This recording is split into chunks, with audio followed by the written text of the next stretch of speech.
Yankees win, but Volpe's hit streak comes to an end. Francisco Lindor with a big night for the Mets, and this guy Williams for the Nationals keeps getting the job done. Steve Lennox on Baseball live stream podcast. We are recapping day number 64 of the Major League Baseball regular season. As always, well, I shouldn't say as always, but most of the time we open up our first segment, That's Baseball. And I've touched on this before. And I've mentioned it with the Yankees. And that'll be our first recap in just a few moments. But I've mentioned this before. Garrett Cole is coming back and coming back soon. Likely by the end of June. Maybe June 20th, June 25th. Who knows? But he's coming back. He's on the way, barring any setback. Fingers crossed. He's back soon, right? So I've wondered recently, okay, with Cole coming back, do they go six-man rotation? Or does somebody have to lose a spot in the rotation, go to the bullpen? Well, pitching depth, Major League Baseball, these things have a way of working themselves out. News for the Yankees, and this one I love the fact that Clarke Schmidt, I've loved watching Clarke Schmidt pitch this year. I'm not a Yankee fan, but just invested in him. A young guy, back end of the rotation. What are the expectations? He's met and exceeded expectations this year. Well, Clarke Schmidt is going to be out for a while. So now the Yankees have to fill that gap and fill a starting pitcher position for the next couple of weeks. Not sure really how their schedule plays out, days off, things like that, where they can, just have a guy go on normal rest, different things like that. Aaron Boone, Yankees can figure that out, right? But Clarke Schmidt on the IL, going to miss 4 to 6 weeks. That's a long time frame. And out with a right lat strain. So again, these things work themselves out. Now the Yankees are sort of, okay, we've got to bridge this until Cole does come back. And we're not going to rush him back. He's going to come back on his timetable. But Schmidt, better than solid for the Yankees so far this year. Team 8-3 in his 11 starts. He's allowed 3 earned runs or less in all 11 outings this year, 2 runs or less in 8 of his 11 outings. Again, I've talked about it. What are the Yankees going to do? They've got pitching depth. Garrett Cole's going to come back. Who's leaving? Heels pitch well. Rodon's not leaving the rotation. Marcus Stroman's not leaving the rotation. Clarke Schmidt was probably going to be the odd man out somehow, some way, again, unless they went with a 6-man rotation. And at certain points in a season, I'm beginning to be a believer, and that's not a bad idea. Give that guy an extra day rest. Instead of 4 days rest, you give him 5. Routines do come a factor in there, and routines are a thing in baseball. But yet again, this is a latest example, and it's with the Yankees. Pitching depth is a myth, and that's baseball. Let's get into the Yankees. They wrapped up their series. We are recapping day number 64 of the Major League Baseball regular season. The Yankees wrapped up their series in Anaheim against the Angels on Thursday night and took advantage of some walks. Yankees won the finale. Anthony Volpe's impressive hit streak, ending at 21 straight games. Volpe, 0 for 4. But here's something about Anthony Volpe that I noticed last night and I liked, okay? 7th inning, Yanks score 5 runs. There are a lot of walks in that inning, 4 total, and they all scored. Volpe is up there in a bases-loaded situation, does not have his hit so far in the night. Understanding the situation, didn't go up there and say, I need to get my hit. I may not get, it's a 7th inning, I may not hit in the 8th or 9th inning. I need to get my hit here. No. Volpe worked a walk, picked up an RBI, bases-loaded walk, added to the Yankees' lead. Volpe didn't chase, didn't think that in this situation, I got to get my hit. I got to extend the hit streak. That's a young player going up there, staying within himself, and understanding the situation of a walk here brings in a run. Most important, a productive, if he hit a sac fly, I would have said the same thing. But he walks with the bases loaded, takes an offer, hit streak is over at 21 in a row. That was an impressive hit streak. And I think last night, the way that plate appearance unfolded in the 7th inning says a lot about Anthony Volpe. So the Yankees win the game, and they took advantage of a lot of walks as well. So the Yankees do pick up the victory against the Angels. Again, Volpe, I was impressed with what he did. Yankees managed just 4 hits, but walked 8 times. Angels held to just 4 base hits by Yankee pitching. After Volpe walked in the 7th inning, Juan Soto came through with a 3-run triple. Angels reliever Adam Simber did not have a good night. Got just 1 out in that 7th inning. Gave up just 1 hit, but walked 4, and all 4 of those walks eventually scored. Simber was charged for 5 runs, all earned in his outing. Aaron Judge did homer against Patrick Sandoval. That in the 4th inning, 2-run shot, his 18th on the season. So it's Judge, Gunnar Henderson of the Orioles, Kyle Tucker of the Astros, all leading Major League Baseball with 18 home runs on the season with just 1 day left in the month of May. Aaron Boone on Aaron Judge, just a special player doing special things. Carlos Rodon, 3 earned runs allowed over 6. Rodon picks up the win, now 7-2 on the season. Rodon gave up a home run to Logan O'Hoppe. Love that name. And I thought about it watching this game last night. Logan O'Hoppe, I'm not trying to be clairvoyant here. He's an East Coast guy, I believe. But Logan O'Hoppe, I just feel like at some point down the road, he's going to be a Yankee. We'll wait and see. The Nationals took their series finale in Atlanta, take the series against the Braves 3-1. Nationals won the opener, got shut out in Game 2, come back, win the next 2. Trevor Williams continues to write a great story for his 2024 season. Williams, 5-0, 2.22 ERA, 5 2/3 innings, 1 earned run allowed against the Braves on Thursday. Allowed 4 hits, struck out 4. Nationals 9-2 in his 11 starts. So I don't know, Trevor Williams, Clark Schmidt, if you can make a parallel, but both pitching very well. Again, you don't want to look at the win-loss record, then look at the team's win-loss record for a starting pitcher. Clark Schmidt, very good, 8 wins and 11 starts. Williams, Nationals, 9 wins in his first 11 starts of the season. He's allowed 2 earned runs or less in 9 of his 11 outings. 4 relievers for the Nationals, combining for 3 1/3 scoreless the rest of the way. After Williams departed, Ryan Finnegan worked a scoreless 9th inning to pick up the save, his 15th on the season. Joey Meneses broke a scoreless tie with a 2-run double in the 3rd. Next batter, Jesse Winker, boom, run-scoring double. That scored Meneses, made it 3-0. Nationals stole 3 more bases. And the Nationals now have 92 stolen bases. That leads Major League Baseball. For some reason or another, the Reds have kind of fallen off in terms of stealing bases. It was Reds, Nationals 1-2. Now the Nationals, 92 stolen bases in their first 55 games. And everyone seems to be running wild in that Nationals lineup. Brewers take their home series against the Cubs, winning the finale 6-4 on Thursday. Gary Sanchez delivering with 2 outs in the 8th inning. Sanchez 2-run home run. That broke a 4-4 tie. And the Brewers pick up the victory. Sanchez home run number 7 on the season. And he collected 3 RBIs. Cody Bellinger, Seiya Suzuki, Christopher Morel, all homering in the loss for the Cubs. And Cubs skipper Craig Counsell back in Milwaukee, booed throughout the series. Came to the ballpark all 4 days, booed. I was going to look this up, and I didn't. I don't know if we could have figured it out or not.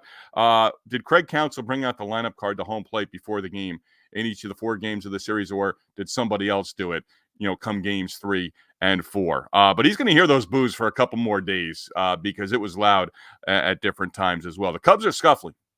I always use that word, struggling, scuffling, not playing winning baseball right now. They've dropped 7 of 8 and are a game below 500. For the first time since they opened up the season 1-2 through their first 3 games. Twins home against the Royals, wrapping up their 4-game set at Target Field on Thursday. And, hey, the Twins, 4 runs in the 6th inning, able to hold on for a 7-6 victory against the Royals. Twins take 3 of 4 in the series. They were down 4-0 through the first 3.5 and are now 5-2 with Thursday's victory against the Royals this season. The 2 teams do not play again until August. I understand the new scheduling. I understand some of the thinking behind it. But when teams within your own division, you say goodbye to them. It's the end of May. We're closing out May here. But you don't see a division opponent, anyone in particular. And I know it's how the scheduling works out. But when you don't see them again until August, you don't play them for 2 full months. It's just something quirky about that run for me. So Royals did try to come back in this game. In that inning, Max Kepler RBI single to tie the game at 4-4 in the 6th inning. And Carlos Correa cleared the bases with a 3-run triple. Bobby Witt Jr. had a 2-run single in the 9th inning. That got the Royals to within a run, but Johan Duran got the final out to preserve the victory. Witt in the loss for KC, 2 base hits, 3 RBIs. Both runs charged to Duran, unearned. He did pick up the save, his 9th on the year. Ryan Jeffers, 2 home runs in the win. Jeffers with a nice May. 7 home runs, 18 RBIs in the month of May for Minnesota's Ryan Jeffers. And he's opened up some eyes, and he's putting together a very solid season for Minnesota. Rays at the Trop in St. Pete on Thursday, wrapping up their series against the A's. Rays walked off against the A's on Wednesday. Did the same thing on Thursday. 6-5 the final. In 12 innings, the Rays prevail. Jose Siri tied the game with a home run, a solo shot off Mason Miller. That in the bottom of the ninth inning. Siri, his second home run of the game. Both teams got a run in the 10th inning. Richie Palacio sending everyone home happy in St. Petersburg. Palacio ending it in the 12th inning with an RBI base hit. Rays do take 2 of 3 in the series. A's, wait for it, 12-inning game. Ghost runners in extra innings. Had an advantage. Started with a runner in scoring position, nobody out.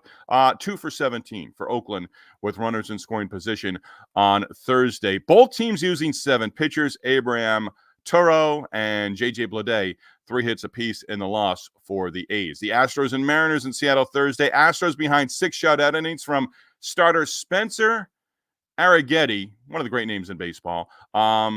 Arrighetti in the bullpen shutting out the Mariners 4-0 in the finale. Arrighetti gave up just 2 hits combined with the 3 relievers on Houston's 4th shutout win of the season. Arrighetti walked 3, struck out 8.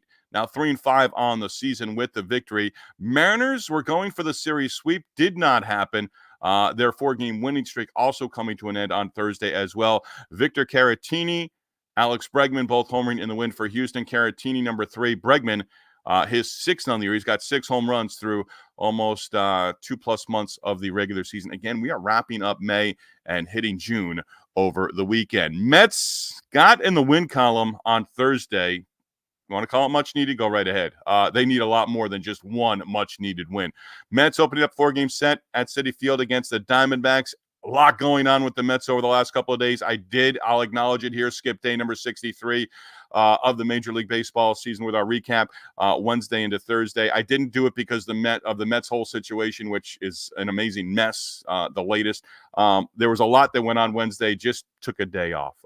Like Jorge Posada years ago for the Yankees, I needed a day. The Mets need a day. They need more rainouts. They need relievers. They need, they had a players' meeting put together by Francisco Lindor, and he had a night at the plate on Thursday for the Mets. Ketel Marte early on with a base hit. That gave the Diamondbacks an early 2-0 lead. There's a note on Zach Gallen that we'll get here to in just a moment. But the Mets, interesting couple of days. Lopez ordeal, swept by the Dodgers, and it was ugly. Mets came from behind, beat the Diamondbacks Thursday 3-2 in the series opener. J.D. Martinez breaking a 2-2 tie with a home run. That in the 8th inning. Francisco Lindor had a night. 4 for 4, home run, 2 RBI, stolen base. Lindor, again, sort of got that players-only meeting together. The Twins had one recently after they scuffled, and it seemed to have worked for Minnesota. Let's see what it does for the Mets in the coming days. They're a long way from 500 right now, so we'll see how that one going. Speaking of 500, Diamondbacks losing their 4th in a row now, 6 games under 500. They are digging themselves into a hole, and I've touched on it multiple times, especially with the Astros. You know, the A's were my team that got to 500. They got to 17-17 a while back with a 6-game win streak. Difficult to do when you're 5, 6, 7, 8 games, 9, 10 games under 500. The Astros, haven't gotten there. The Diamondbacks are now 6 games under 500. The Mets with the win snapped their own 4-game losing streak. And I mentioned Zach Gallen left the start in the 1st inning and did not record an out. Team announcing during the game after Gallen did exit that he's dealing with a right hamstring strain. We'll see how serious that is and if he even pitches during the month of June for the Arizona Diamondbacks. Tigers behind a very strong pitching performance. Shouldn't use very there, but I do. Jack Flaherty was terrific as the Tigers opened up a series at Fenway against the Red Sox on Thursday night. Take the opener 5-0. Flaherty getting the job done. Now 2-4 with the victory. Gave up just 1 hit over 6 2/3 scoreless innings. Walked 1, struck out 9. How about Nick Pivetta? Nick Pivetta, we'll get to him, but he tied a franchise record. Flaherty retired 12 in a row. Gave up a walk to Rafael Devers to lead off the 5th inning.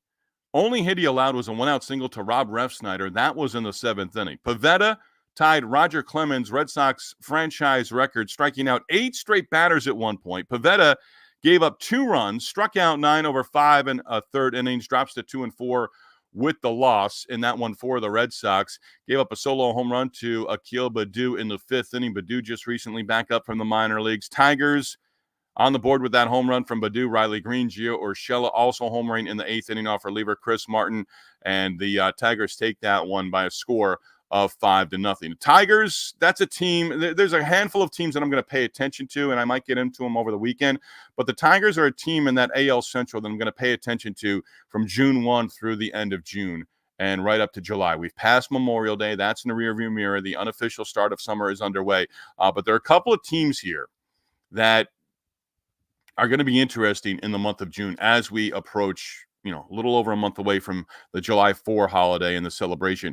But the Tigers are one of those teams that could sort of teeter and stay where they're at and sort of be on the edge of competing for that AL Central Division title. And also you're going to start, in the next month talking about, where the team's set up with the wild card situation as well. Are the Tigers going to take a big step forward here in the next month? Are they going to sort of teeter and stay where they're at over the next month, or are they going to drop off?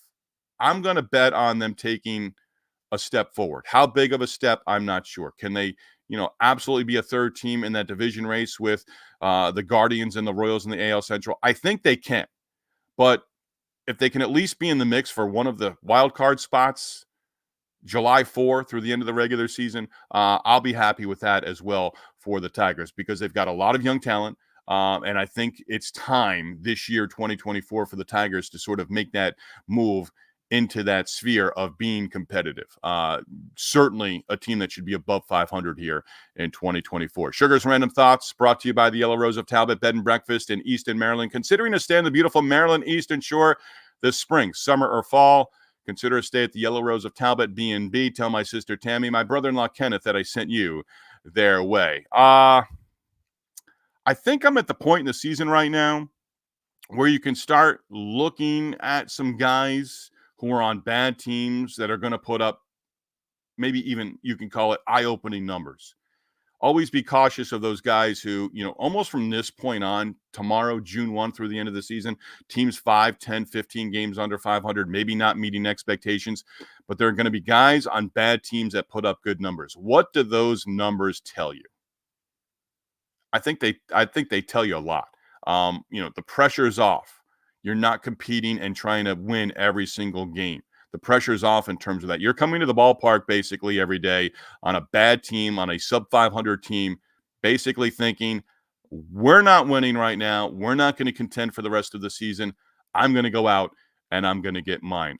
Dustin Pedroia, inducted into the Red Sox Hall of Fame on Wednesday, went in with Jonathan Papelbon and Trot Nixon. Pedroia, one of those guys. You see it all the time on social media. Name a player that could have had a better career if it weren't for injuries. And at the end of his career, and it's kind of the way Pedroia played. But boy, I would have just loved to have seen Pedroia those final 2-3 seasons where he was healthy and he went out on his own terms rather than with the injuries. Thought of that with Dustin Pedroia, again, inducted in the Red Sox Hall of Fame this week. Once again, that is a wrap on day number 64 of the Major League Baseball season. We are getting into the weekend. A handful of series were underway on Thursday. A lot of series getting underway on this Friday as well. Enjoy your weekend, everybody. Again, that's a wrap on day number 64 of the Major League Baseball regular season. Brian Holland, one-time intern with the Aberdeen Ironbirds, sends us away.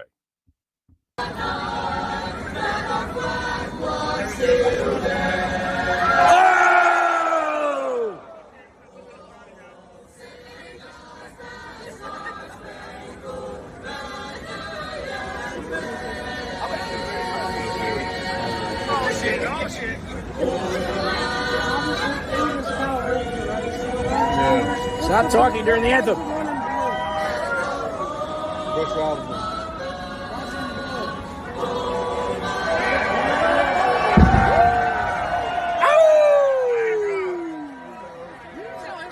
Go watch Steve Lennox's new podcast because Steve is the man.